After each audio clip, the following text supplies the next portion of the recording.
Hey, what's up, guys? Welcome back to another episode of Witness That. I'm your host, Marlon Johnson, and thank you for joining me again on another Friday night to watch some super parkour related videos. This week's episodes are going to feature just female parkour athletes, and before we get started with that, I just want to say thank you guys for following me along on this journey. It's pretty awesome to me that you guys have stuck with me for so long.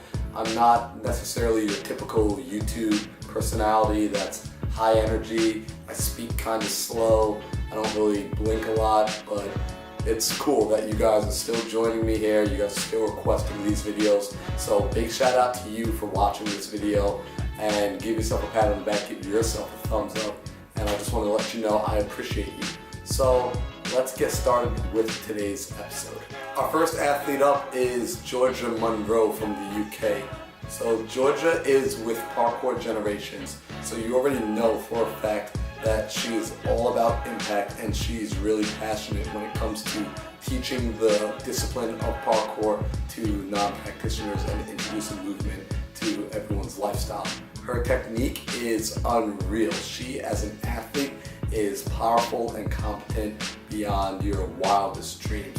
What I really like is I came across this video that Georgia did where she introduces dealing with asthma to the rest of the world, and it gives people like myself who have never had asthma a really good perspective of what it's like to deal with that disease and still want to be an athlete although you have that trouble with breathing. So I'm going to put a link to her video that you're watching right now in the description below, as well as a link to that asthma video.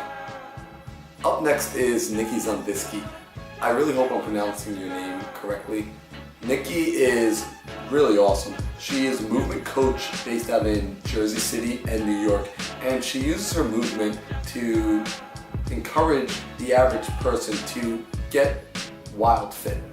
Her program is called Wild Fit, and she has an amazing story. Back in June of 2013, she had 3 herniated discs from about 10 years of poor movement practices. So this was all before her parkour.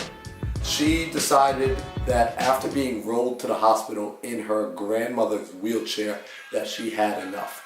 She was going to fix her body, and her parkour journey began. She now focuses on low impact movement and longevity. Check her out for classes and just really cool material. Our next athlete, Christine Dietrich, is super awesome for 2 reasons.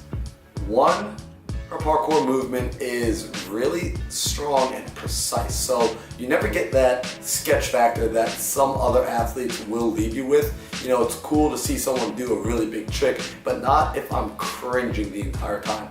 Christine never gives that. But the next thing that makes her so amazing is that she has become such a strong, competent, powerful athlete while pursuing parkour part-time. So Christine works a full-time job, which means she dedicates herself to training by waking up and hitting the gym and hitting the weights at 5 a.m. and then maybe catching a late night session after her work.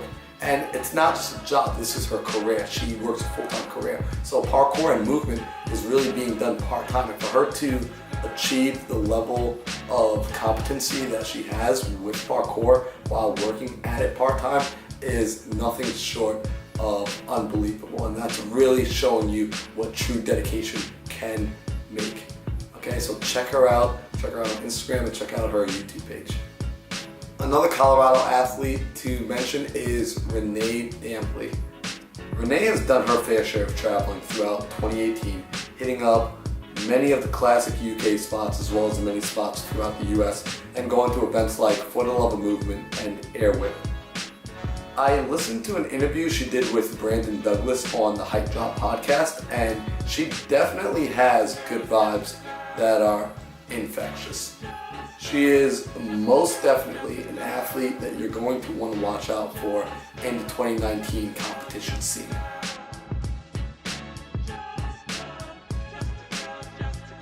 I can't talk about female athletes without mentioning Silky Zigzag. So I don't know what her last name actually is, and I'm not even sure if her first name is truly Silky, but if it is, that is sick, because you guys know my Instagram name is Silky Johnson Jumps. So when I saw her for the first time, I was like, whoa, who's biting my name?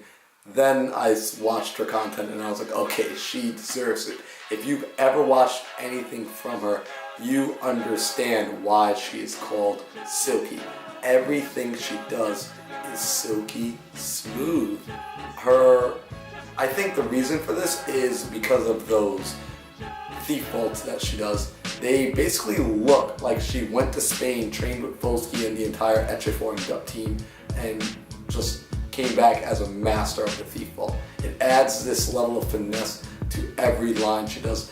And speaking of the lines she does, there's never any wasted steps or hesitation. And I think that's really what it comes down to when you want to make something look nice and smooth. There can't be any sign of hesitation, and you cannot lose any of your momentum. So she travels through her lines and through the space without losing hold of any of that momentum, and she has definitely earned the name Silky. So this last athlete I'm going to feature is not a blast from the past. It's not an archive video. It's just a female athlete that has been making big splashes on social media, mostly Facebook, and that is Sarah Mudela. Sarah is breaking barriers and stereotypes. She started parkour in 2015 and is getting a ton of attention for being a female parkour practitioner who chooses to wear her hijab. Her Facebook videos have gained over 1 million views, and she is inspiring girls all over the world to break the stereotype that society has placed on them.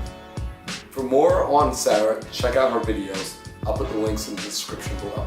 On to community news. So if you haven't heard yet, Jump Fest Colorado is no more. Going forward, all good things really do come to an end. I spoke with Justin personally, and he informed me that there's a really huge list of reasons why Jump Fest Colorado is ending. A big part of it had to do with the government shutdown at the beginning of the year. It really made getting everything together a lot more difficult for Justin, as well as the family that had been allowing us to come and camp on their property no longer is interested in hosting us. Not for anything negative, but it's basically run its course. However, the good news is Jump Fest Asheville is out of the beta phase and will be going live this year at the end of September, so be on the lookout for that. I was actually one of the beta testers for it last summer or last fall, and I went down, checked it out. It's an amazing experience. It definitely has all the stuff you like about Jump Fest Colorado and a little bit more, so be on the lookout for that. The Woodward Pro Athletes for Parkour have been locked in, and I will be announcing who will be coming each week on our Instagram page. So if you aren't doing so already, go follow witnessthis.pk. Once again, that's witnessthis.pk. Throughout next week, I will be announcing one by one which athletes are coming for which weeks. So if you want to have that jump start and know who's going to be where and when, definitely make sure you're staying tuned in. If you haven't heard yet, Modus Projects and Team Farang have now introduced podcasts. So I personally love listening to podcasts. I listen to podcasts basically every single day because I don't have time to sit and watch videos as often as I used to be able to. So it's nice to be able to plug my headphones in, get in my car and drive, or get my work done while listening to something. So the Modus Projects has the Modus Podcast, and Team Farang has Hardcore Parkour. Both of these podcasts are pretty awesome. I've listened to all of the episodes with Modus, and I just started listening to the Farang podcast earlier this week. Definitely give them a check.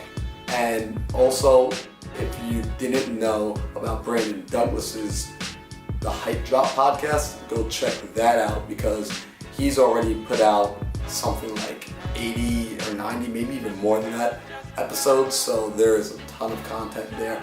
And if I'm not mistaken, I believe I scrolled across Instagram this morning and saw that Move Mag also has a podcast, and they're teaming up with Don Tomato. So I'm going to look into that a little bit later. If it's true, I will throw a link in the description below. So really, make sure you're going through the description of these videos. I link everything there. You'll have access to everything that I know. So that wraps it up for today's show. Thank you guys once again for joining us, or joining me. You're just hanging out in my bedroom listening to me talk about parkour stuff. And yeah, hopefully these videos are getting better. I would appreciate feedback from you guys.